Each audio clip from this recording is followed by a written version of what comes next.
Dear students, economics of growth and development की class में मैं doctor Sunanda Devpura, associate professor economics, government मीरापुल्स college Udaipur.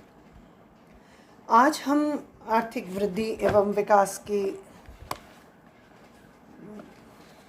Class में हेरोड-डॉमर मॉडल, यह आपका यूनिट 2 का चैप्टर है। यूनिट 2 जो आपका है सिलेबस का, यूनिट 2 का चैप्टर है हेरोड-डॉमर मॉडल। हेरोड-डॉमर मॉडल ये दो व्यक्तियों के द्वारा दिया गया मॉडल है, दो अर्थशास्त्रियों के द्वारा दिया गया मॉडल है। तो हेरोड तथा डॉमर के आर्थिक वृद्धि के मॉडल उन्नत देशों के अनुभवों पर आधारित है। ये प्रमुख रूप से उन्नत पूंजीवादी अर्थव्यवस्था के लिए हैं और ऐसी अर्थव्यवस्था में सतत एक रूप वृद्धि की आवश्यकताओं का विश्लेषण करने का प्रयत्न करते हैं। हेरोड और डॉमर दोनों के मॉडल अलग अलग हैं, लेकिन काफ़ी कुछ ये एक प्रकार के हैं, काफ़ी एक जैसे तरीके से विकास के मार्ग को डील करते हैं, इसलिए इनका एक संयुक्त रूप से हेरोड डॉमर मॉडल कहलाता है।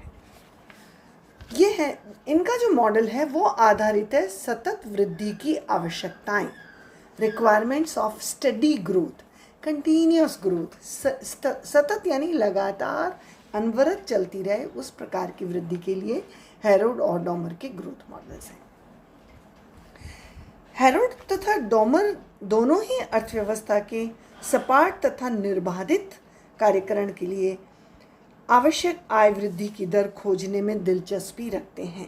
यद्यपि उनके मॉडल सूक्ष्म विवरणों में भिन्नता लिए हुए हैं, फिर भी वे एक ही प्रकार के निष्कर्षों पर पहुंचते हैं। इसलिए हम इसको कंबाइंड रूप से हेरोड डॉमर मॉडल के नाम से जानते हैं।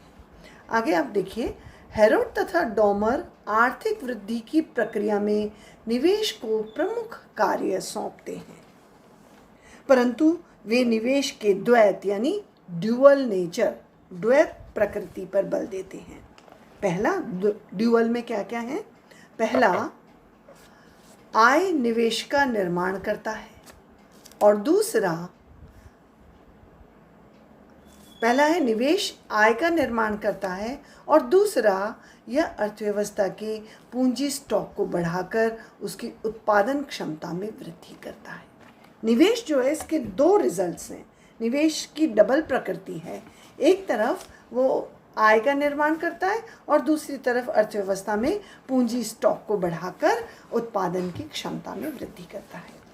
पहले को निवेश का मांग प्रभाव तथा दूसरे को निवेश का पूर्ति प्रभाव कहा जाता है। इसलिए जब तक शुद्ध निवेश होता रहेगा, वास्तविक आय तथा उत्पादन का विस्तार होता रहेगा। पर वर्ष प्रतिवर्ष आय का पूर्ण रोजगार संतुलन बनाए रखने के लिए आवश्यक है, पूर्ण रोजगार संतुलन पर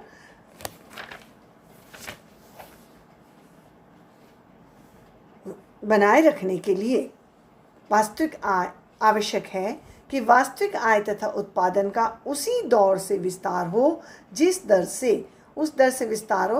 से पूंजी स्टॉक की उत्पादन क्षमता का विस्तार हो रहा है। अन्य दोनों में किसी भी प्रकार के विचलन यानी डाइवर्जन के अतिरिक्त अप्रयुक्त आइडल क्षमता उत्पन्न हो जाएगी और इस प्रकार उद्यमी निवेश खर्चों को घटाने पर मजबूर हो जाएंगे। अंत में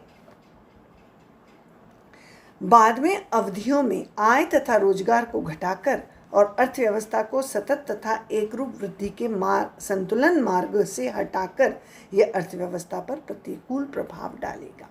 इसलिए यदि दीर्घकाल में पूर्ण रोजगार को बनाए रखना है तो शुद्ध निवेश निरंतर बढ़ता रहना चाहिए, यानी लगातार नया निवेश करता जाना चाहिए। इसके लिए यह भी आवश्यक है कि वास्तविक आय में निरंतर उस दर से वृद्धि होती रहे जो पूंजी स्टॉक की क्षमता के पूर्ण उपयोग को सुनिश्चित करने के लिए पर्याप्त हो। आय वृद्धि की इस आवश्यक दर को अभीष्ट वृद्धि दर या पूर्ण क्षमता वृद्धि दर भी कहा जाता है। ये हेरोड डॉमर की एक विशिष्टता है कि ये उस दर को अभीष्ट वृद्धि दर या पूर्ण क्षमता दर कहते हैं। अब नेक्स्ट आगे हम चलते हैं। हेरोड डॉमर मॉडल की मान्यताएं, किन मान्यताओं पर ये हेरोड डॉमर मॉडल आधारित है, जिसमें पहला है आय का एक प्रारंभिक पूर्ण रोजगार स्तर होता है, सरकारी हस्तक्षेप का अभाव होता है, तीसरा ये मॉडल बंद अर्थव्यवस्था पर कार्य करते हैं, चौथा एपीसी और एमपीसी यानी औसत बचत प्रवृत्ति और सीमांत बचत प्रवृत्ति बराबर होती है, और नेक्स्ट है एमपीसी स्थिर रहती है यानी सीमांत बचत प्रवृत्ति स्थिर रहती है। नेक्स्ट है पूंजी वस्तुओं का मूल्यह्रास नहीं होता क्योंकि उन्हें अनंत जीवी मान लिया जाता है, यानी जो मशीनें इस्तेमाल होती हैं उत्पादन में, हम मान के चलते हैं कि उनका मूल्यह्रास नहीं होता, यानी इसमें मूल्यह्रास को कंसिडर नहीं किया जाता, मान के चलते हैं कि वो मशीनें सतत हमेशा काम करती रहेंगी। नेक्स्ट है सामान्य कीमत स्तर स्थिर रहता है, सामान्य कीमत स्तर को स्थिर मान लिया गया है। नेक्स्ट है ब्याज की दरों में कोई परिवर्तन नहीं होता, उन्हें भी स्थिर मान लिया है।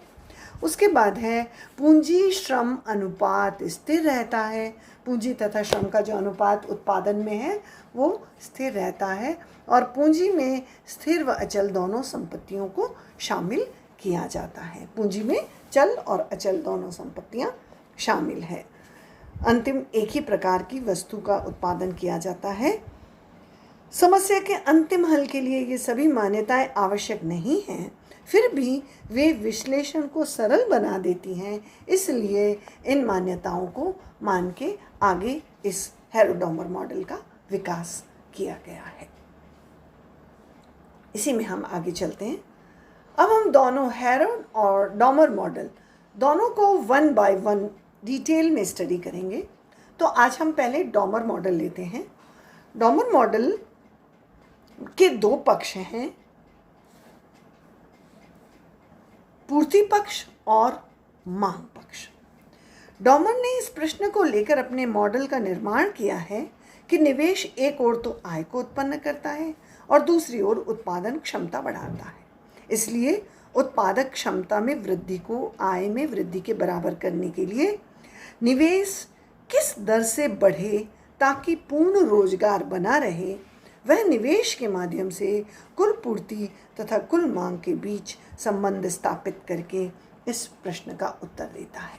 तो डॉमर मॉडल का मुख्य रूप से दो पार्ट में हम इसको पढ़ने वाले हैं। एक है इसका पूर्ति पक्ष। डॉमर पूर्ति पक्ष को इस प्रकार स्पष्ट करता है। मान लीजिए कि निवेश की दर आई है और नई पूंजी मशीनों का उत्पादन S उत्पादन क्षमता के बराबर है, तब $I उत्पादन क्षमता IS वार्षिक आय डॉलर वार्षिक होगी।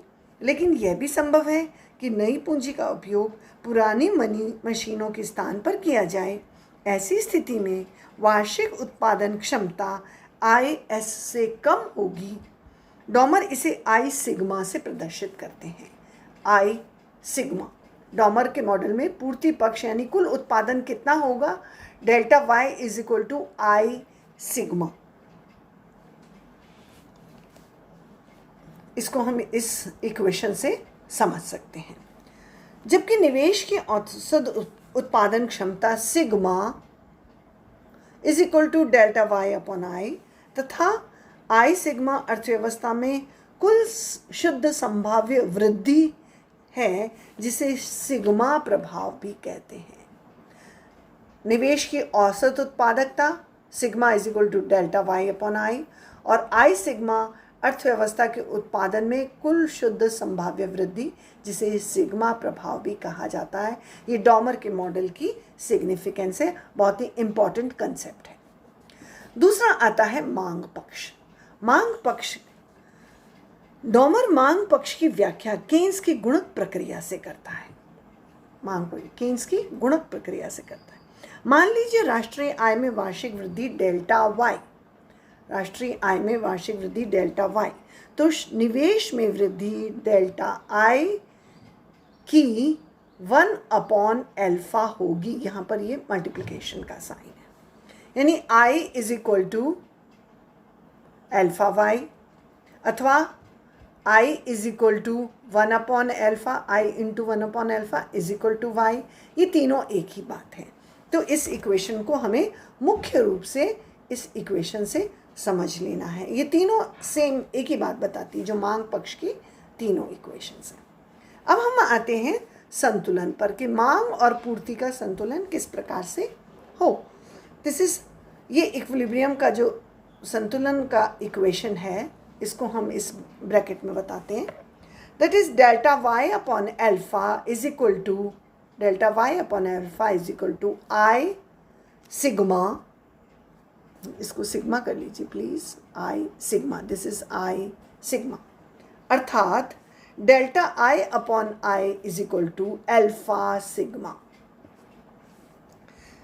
समीकरण से स्पष्ट है कि यदि हम पूर्ण रोजगार बनाए रखना चाहते हैं, पूर्ण रोजगार बनाए रखना चाहते हैं, तब डेल्टा आई अपॉन आई शुद्ध स्वायत्त निवेश की वृद्धि दर अल्फा सिग्मा के बराबर होनी चाहिए।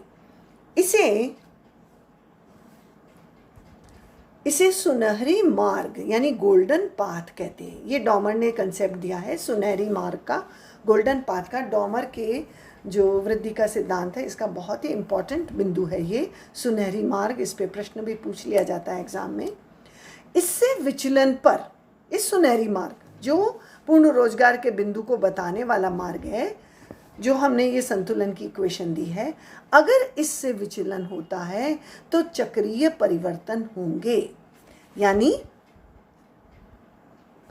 जब अल्फा सिग्मा से डेल्टा आई अपॉन आई अधिक होगा तो अर्थव्यवस्था तेजी में होगी, ये भी चक्रीय परिवर्तन है। और दूसरा, जब अल्फा सिग्मा से डेल्टा आई अपॉन आई कम होगा तो अर्थव्यवस्था में मंदी की स्थिति पैदा होगी। तो इस प्रकार से ये जो सुनहरी मार्ग का पथ डॉमर ने दिया है, उससे विचलन होने पर चक्रीय परिवर्तन होते हैं, ये डॉमर ने समझाने का प्रयास किया। इसी चीज़ को हम डायग्राम की सहायता से समझते हैं। नेक्स्ट पेज पर हम चलते हैं। इसी चीज़ को हम डायग्राम की सहायता से समझेंगे। इस चित्र में राष्ट्रीय आय का समस्त मांग तथा समस्त पूर्ति रेखाओं द्वारा दिखाया गया है, का निर्धारण समस्त मांग तथा समस्त पूर्ति रेखाओं के द्वारा दिखाया गया है।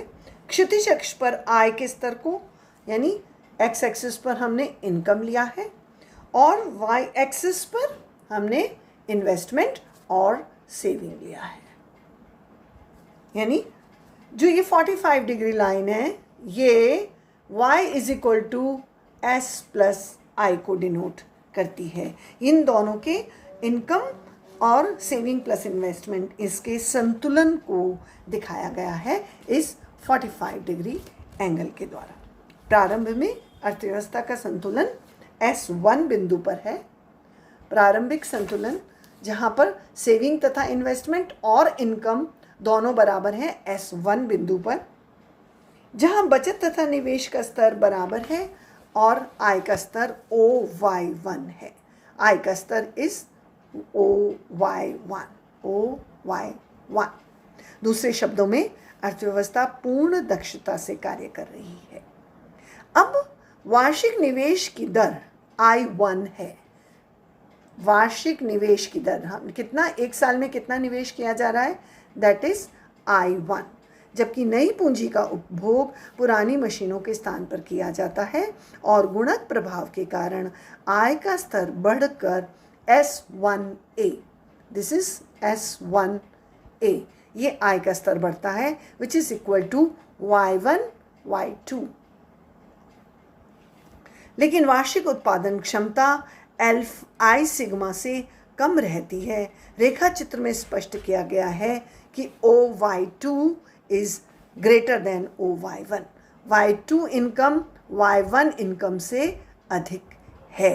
यदि निवेश की मात्रा को बढ़ाकर I2 किया जाता है तो I में वृद्धि S2B के बराबर होगी, दैट इज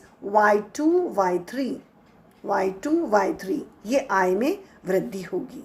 यह प्रक्रिया निवेश गुणक के अनुसार चलती रहेगी जब तक आय में वृद्धि निवेश में की गई वृद्धि की गुणक वृद्धि के बराबर नहीं हो जाती, यानी आगे I3 एंड सो ऑन। तो इस प्रकार कोई भी अर्थव्यवस्था पूर्ण रोजगार के साथ विकास के पथ पर, सतत विकास जिसको हम कहते हैं, सतत विकास के पथ पर आगे बढ़ती है, जिसमें हर बार नए इन्वेस्टमेंट की ज़रूरत होती है और नया पूर्ण रोजगार संतुलन हमें मिलता है, पहले S1 फिर S2 और बाद में S3, और इस प्रकार से आय बढ़ती जाती है और सेविंग और इन्वेस्टमेंट भी बढ़ते जाते हैं और रोजगार का स्तर भी बढ़ता जाता है। आई थिंक आपको ये डॉमर मॉडल समझ में आया है, आप इसको रिवाइज ज़रूर कीजिएगा। और नेक्स्ट क्लास में हम हैरोल्ड मॉडल करने वाले हैं, बाद में इनका दोनों का कंपैरिजन करेंगे और समीक्षात्मक व्याख्या करेंगे। तो ये लेक्चर हम यहीं समाप्त करते हैं। So thank you so much.